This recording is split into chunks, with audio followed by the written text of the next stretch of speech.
The Dance of Dragons, a true telling by Grandmaster Munkin, being a history of the war of Targaryen succession between the Princess Rhaenyra and Aegon, second of his name, that nearly destroyed the realm. The Dance of the Dragons. A stupid name for a Targaryen civil war where my ancestors danced away my birthright.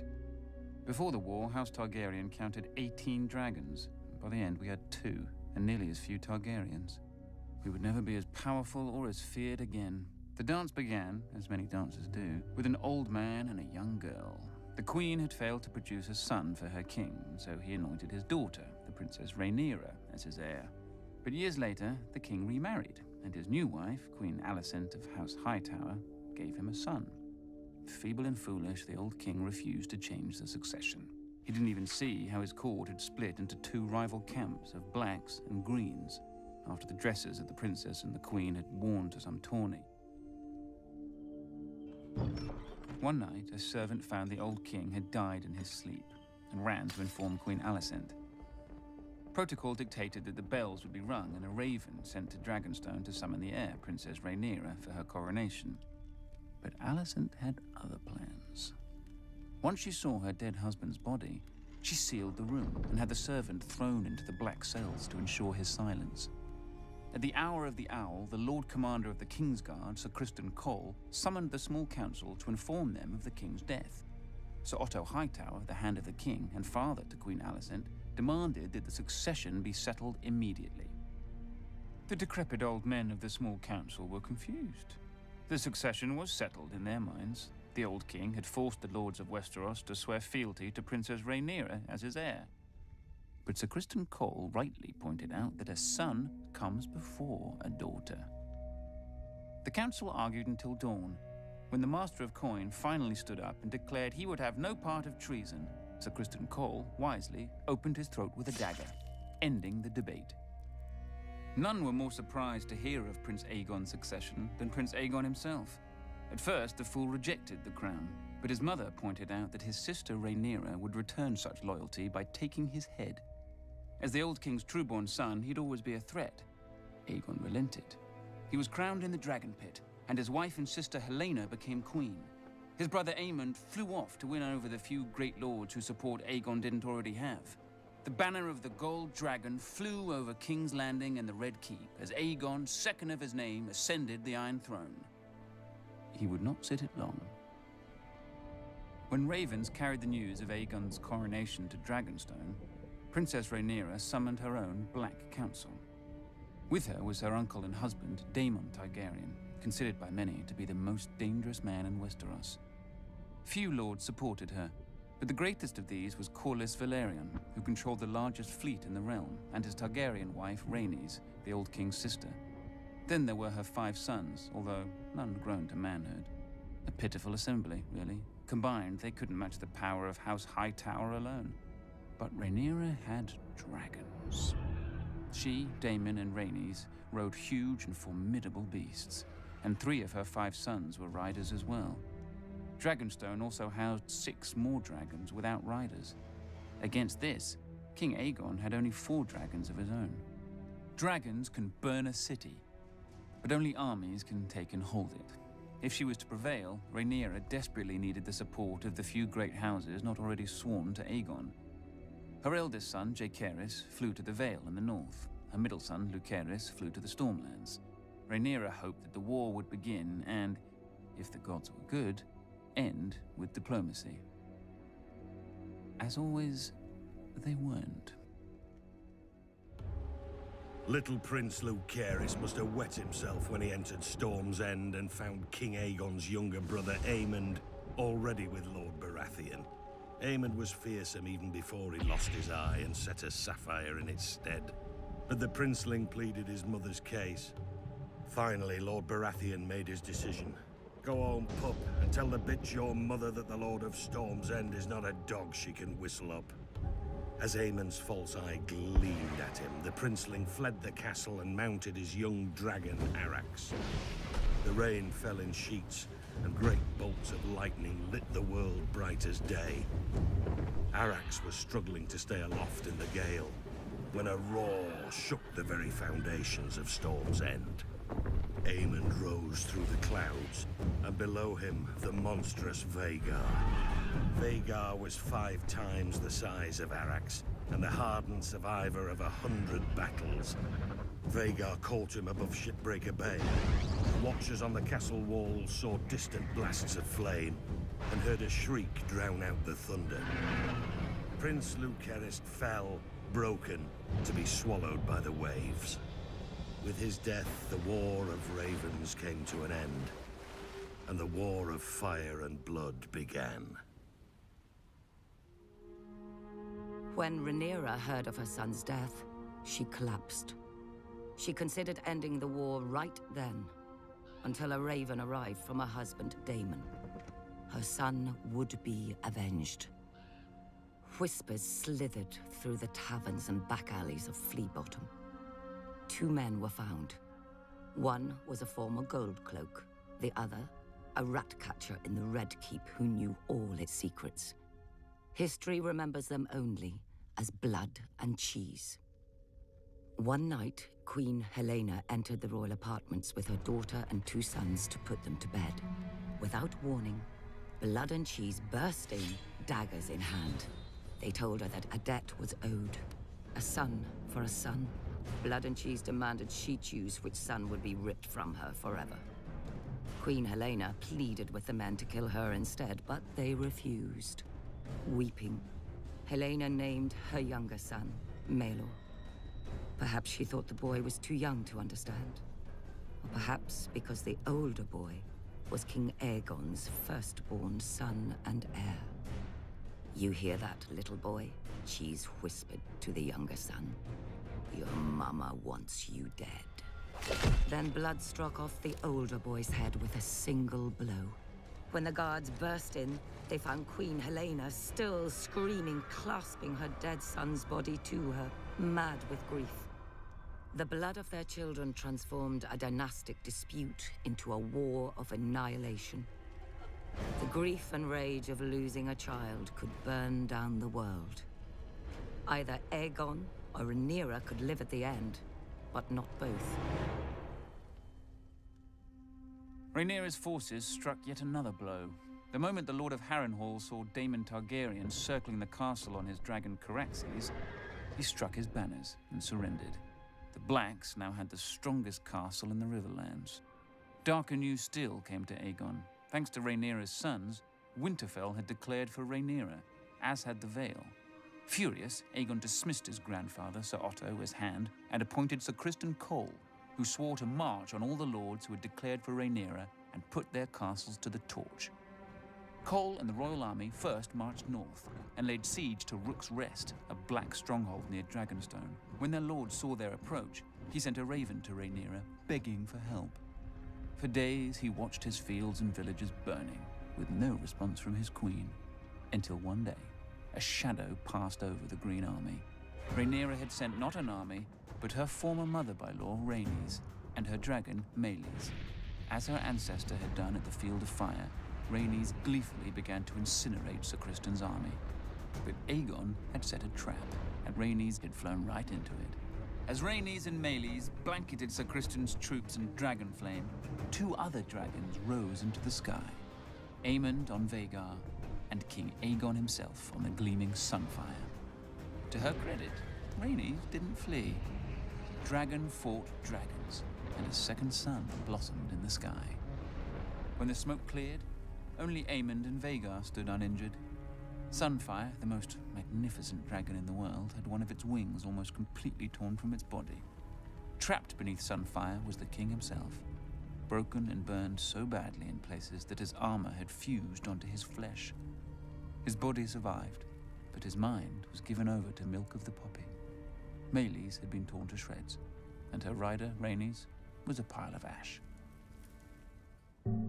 Panicked by the defeat, Rhaenyra shipped her 2 youngest sons across the narrow sea for their protection, only for her youngest to return days later, clinging to the neck of his wounded and dying dragon. He and his brother had been set upon by an enemy fleet just off Dragonstone. Defying his mother's command, Rhaenyra's eldest son and heir, Jaehaerys, mounted his dragon Vermax and flew to rescue his other brother and punish the enemy fleet. but the foolish boy let Vermax be hooked like a trout and dragged into the sea, where he soaked up even more arrows than seawater. His brother disappeared over the horizon or beneath the waves. No one could say for sure. With the loss of 4 dragons, Rhaenyra's only advantage was fading. Luckily for her, over the centuries, House Targaryen had spilled more than blood on Dragonstone. She promised gold and title to any of the Targaryen bastards who could tame the 6 unclaimed dragons on the island. These bastards were called the Dragon Seeds, though most were called supper. And perhaps the dragons were eventually sated, or bored, but 4 of them accepted riders and were enlisted in Rhaenyra's cause. After Rook's Rest, Aemond One-Eye took command of the Greens from his crippled and poppy-addled brother. Aemond was the blood of the dragon, and dragons don't cower behind city walls. He marched the king's army north to take back Harrenhal from Rhaenyra's husband, Daemon. But when he and Criston Cole reached the castle, they found the gates open, with Daemon and all his men gone. That night they feasted their victory. Daemon had fled rather than face their wrath. But Daemon was more snake than dragon. As Aemond marched north, he'd flown Caraxes south, slithering past the Green Army over the waters of the God's Eye. One day, King's Landing looked up and saw 2 dragons circling their foul city. Daemon and Rhaenyra had come for her throne, for the city was defenseless. Aemond had taken the king's army from the city, and worse, he'd taken his dragon, Vhagar. Seeing that resistance was hopeless, the small council surrendered the city, the Queen Mother Alicent, and the broken Queen Helena. But not King Aegon. Somehow, despite his wounds and delirium, he had vanished from the city. And so Queen Rhaenyra climbed the steps and seated herself on the Iron Throne. Legend has it that as she left the hall later, blood trickled down her legs and hands, proving the Iron Throne had spurned her. Nonsense. It's a chair made of steel blades. Rhaenyra had wanted it all her life and had sacrificed 2 sons for it. She likely gripped the damn thing too tight. When Aemond realized that his arrogance had cost him the capital, he mounted Vhagar in a black rage and rained fire onto every village and castle he suspected of disloyalty. Abandoned by Aemond, Sir Criston marched the royal army back to King's Landing, intent on recapturing the city himself. Instead, he was trapped and cut to pieces by the Riverlords, who had sworn to support Rhaenyra's claim. When a new army of Green Loyalists marched up from the Reach and laid siege to the city of Tumbleton, Rhaenyra sent 2 of her Dragon Seeds to lay waste to them. Instead, the Dragon Seeds proved their bastard nature and betrayed her. They burned the city, and all the Black forces garrisoned within. Lucky for her, they didn't turn towards King's Landing, but whored and drank in the ruins with the Greens, who were victorious and somewhat confused. Rhaenyra now mistrusted all the Dragon Seeds, including the girl who rode with her husband Daemon, hunting Aemond in the Riverlands. She ordered the girl's head be sent to her, but there was a complication. As well as her dragon, the girl had taken to riding Daemon. When Daemon received the queen's order, he proclaimed it a queen's words and a whore's work. He sent the girl away at dawn, watching her and her dragon vanish into the morning mists. Then Daemon sent a challenge to his nephew Aemond and flew to Harrenhal, alone, to wait. 14 days later, a shadow blacker than any passing cloud swept over Harrenhal. Vhagar had come at last, and on her back rode one-eyed Prince Aemond. He mocked Daemon for facing him alone. "You have lived too long, uncle." And Daemon replied, "On that much, we agree."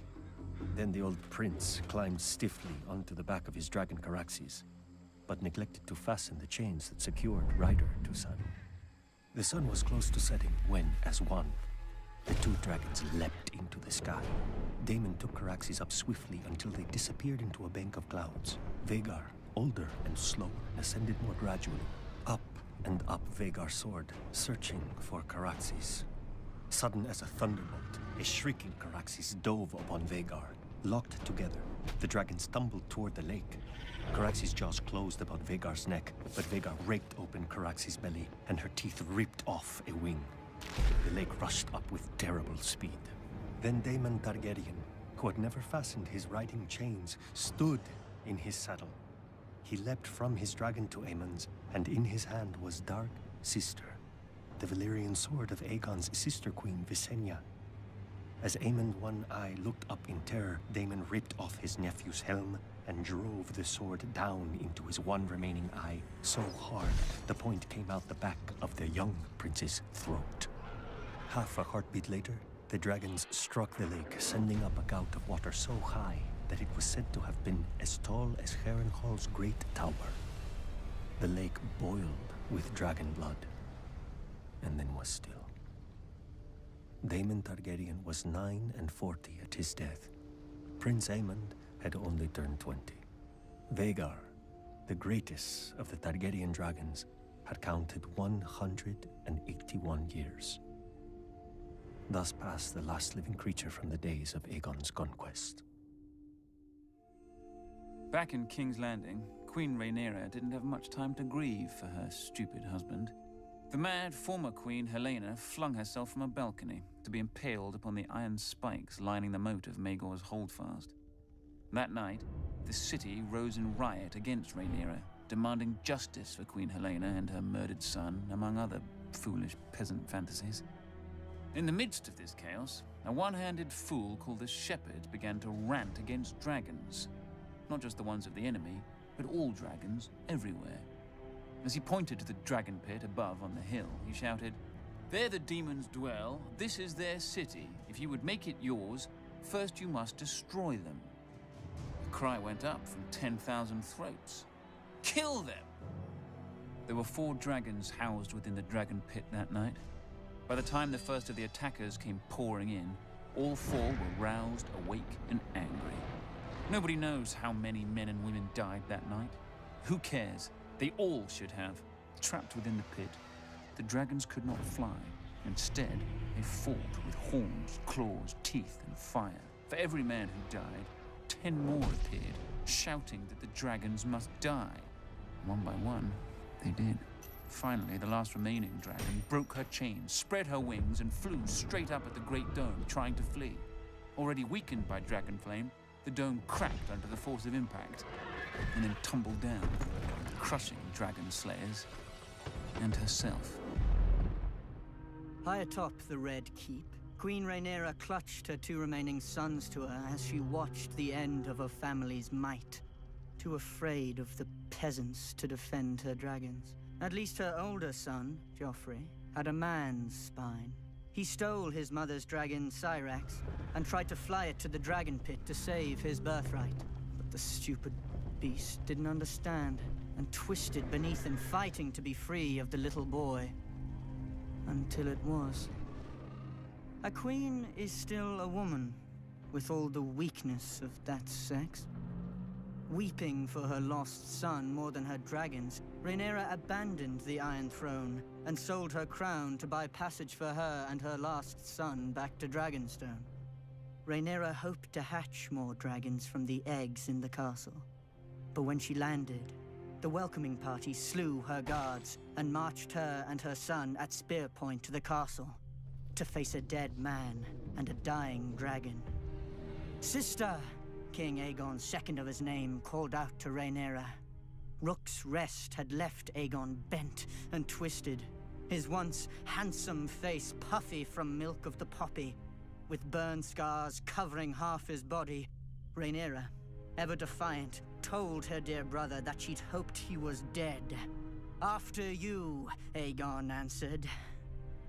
Then Sunfire bathed her in a blast of flame and devoured her in 6 bites while her son watched, leaving the 7th and final bite her lower leg for the stranger. Rhaenyra was dead, and King Aegon sat the Iron Throne again. But only for half a year. He was poisoned by his own men, and replaced with the very boy who had watched his mother devoured. when Rhaenyra's last son wed Aegon's only daughter, the Dance of Dragons officially ended. Ash and burned men, all that was left of the Riverlands. 2 scared children spouting oaths they didn't understand, all that was left of the mighty House Targaryen. Ancient skulls and hatchlings that grew no bigger than cats, all that was left of the dragons.